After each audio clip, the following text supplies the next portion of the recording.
Bismillahirrahmanirrahim. Assalamualaikum warahmatullahi taala wabarakatuh. Salam sejahtera, salam perpaduan dan salam Syawal buat seluruh rakyat Malaysia.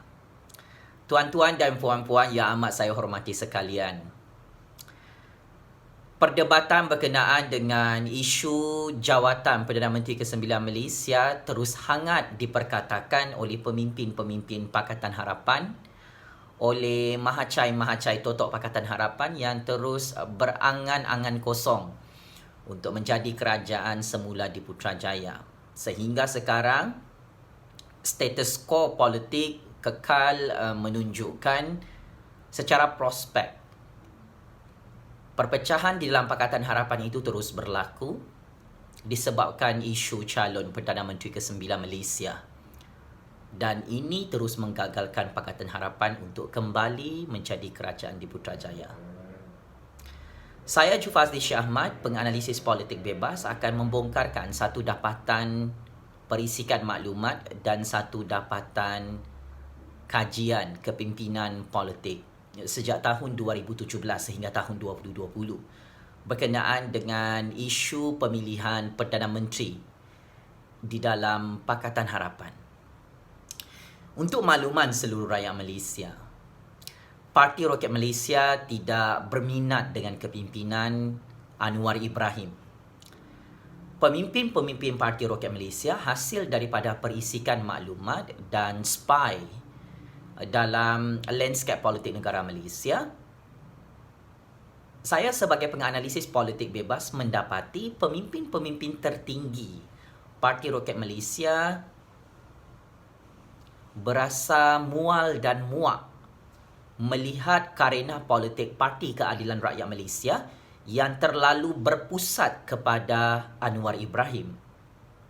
Paling penting, mereka merasakan agenda politik PKR yang hanya dalam lingkaran tentang isu Anwar Ibrahim menjadi Perdana Menteri itu juga menjadi satu pertimbangan Parti Roket Malaysia yang tidak sebulu dengan agenda politik PKR di dalam Pakatan Harapan.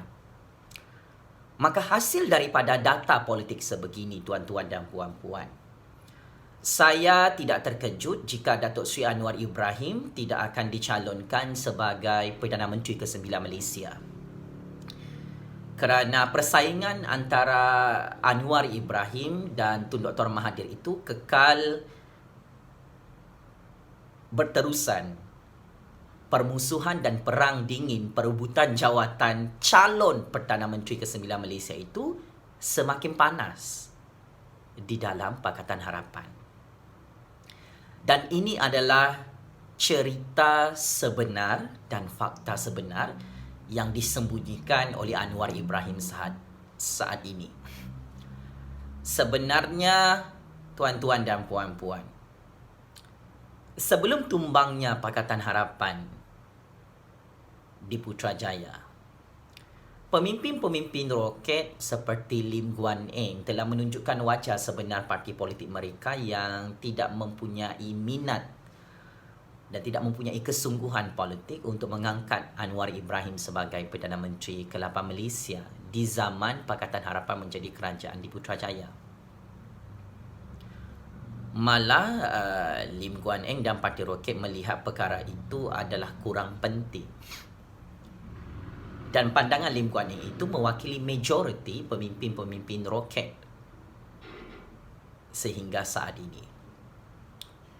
Apabila Parti Roket menunjukkan karakter politik sebegini, mereka hanya mempergunakan Anwar Ibrahim dan PKR untuk menang PRU 14 yang lalu.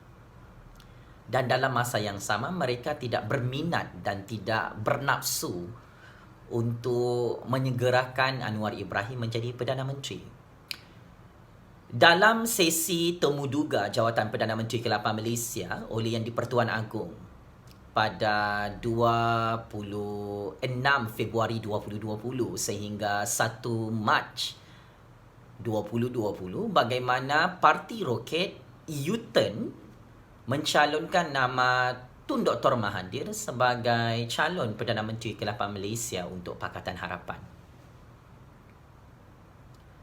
Dan walaupun nama Anwar Ibrahim pada awalnya dicadangkan dalam proses temuduga yang di Pertuan Agong 26 Februari sehingga 27 Februari 2020. Tetapi selepas itu bermula 28 Februari 2020 sehingga 1 Mac 2020, nama Anwar Ibrahim digugurkan sebagai calon Perdana Menteri ke-8 Malaysia untuk Pakatan Harapan dan nama Tun Dr. Mahathir dinaikkan semula sebagai calon Perdana Menteri ke-8 Malaysia untuk Pakatan Harapan. Kenapa perkara ini berlaku? Kerana sememangnya Anwar Ibrahim bukan calon favourite untuk Pakatan Harapan terus menjadi kerajaan di Putrajaya. Anwar Ibrahim tidak boleh memberi jaminan 100% bahawa jika beliau menjadi Perdana Menteri ke-9 Malaysia atau menjadi Perdana Menteri ke-8 Malaysia, Pakatan Harapan boleh menjadi kerajaan di Putrajaya. Dan itu adalah real character of politik daripada Parti Roket Malaysia yang perlu diketahui oleh seluruh rakyat Malaysia. Mat Sabu dan Parti Amanah juga mempunyai karakter politik yang hampir sama dengan Lim Kit Sian dan Parti Roket Malaysia. Mat Sabu mempunyai hubungan yang sangat sentimental dan rapat dengan Tun Dr. Mahathir sejak Tun Dr. Mahathir melantik Mat Sabu sebagai Menteri Pertahanan Kerajaan Pakatan Harapan dalam tempoh 2 tahun sahaja. Maka Mat Sabu dan kem Mat Sabu dalam Parti Amanah melihat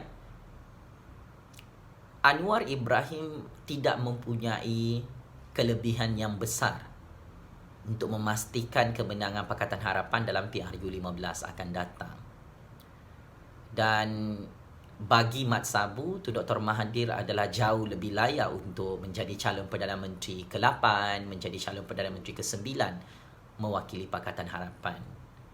Tetapi bagi saya sebagai penganalisis politik bebas, kedua-dua ahli politik berpengalaman ini, Anwar Ibrahim dan Tun Dr. Mahathir yang terus dingin percaturan politik mereka di dalam Pakatan Harapan, ini telah membawa kehancuran yang cukup besar kepada Pakatan Harapan. Maka apabila Lim Kit Siang, Lim Guan Eng, Mat Sabu dan pemimpin Pakatan Harapan terus membuat pilihan antara kedua-dua pemimpin veteran politik ini, maka sampai bila-bila Pakatan Harapan akan terus hancur, berpecah belah dan akan terus menjadi pembangkang yang tidak berguna lagi dalam sistem politik negara Malaysia kerana mereka akan terpaksa untuk menjawab public inquiries tentang nama Tun Dr. Mahathir dan nama Datuk Seri Anwar Ibrahim. Maka sebagai kesimpulan, perdebatan hari ini tentang siapakah calon Perdana Menteri ke-9 Malaysia untuk Pakatan Harapan pada PRU15 akan datang, sebenarnya dua nama itu sudah tidak relevan dalam politik negara Malaysia, iaitu Datuk Seri Anwar Ibrahim dan Tun Dr. Mahathir. Yang di Pertuan Agong telah jelas menyatakan bahawa hanya Tan Sri Muhyiddin Yassin yang layak menjadi Perdana Menteri di Putrajaya, bukan orang lain. Secara indirect, yang di Pertuan Agong telah menyatakan dalam perutusan Tita Diraja 18 Mei 2020 yang lalu, Tun Dr. Mahathir, Datuk Seri Anwar Ibrahim dan calon-calon Perdana Menteri yang lain tidak layak untuk menjadi Perdana Menteri kerana tidak mempunyai sokongan 2/3 majoriti ahli-ahli parlimen. Begitulah yang berlaku kepada Tun Dr. Mahathir dan Anwar Ibrahim. Sokongan ahli-ahli parlimen di dalam Pakatan Harapan itu sekarang dalam keadaan berpecah belah, tuan-tuan dan puan-puan. Disebabkan Parti Roket itu memang hasil daripada perisikan politik dalam negara Malaysia, lebih berminat untuk mempergunakan Tun Dr. Mahathir bagi mengembalikan kuasa DAP di Putrajaya, maka Anwar Ibrahim bukanlah calon favourite utama untuk calon Perdana Menteri ke-9 Malaysia bagi PRU15 akan datang. Maka saya ingin mengucapkan selamat maju jaya kepada Anwar Ibrahim dan Tun Dr. Mahathir yang akan terus syok sendiri sampai mati bergaduh berebutkan jawatan Perdana Menteri, tuan-tuan dan puan-puan.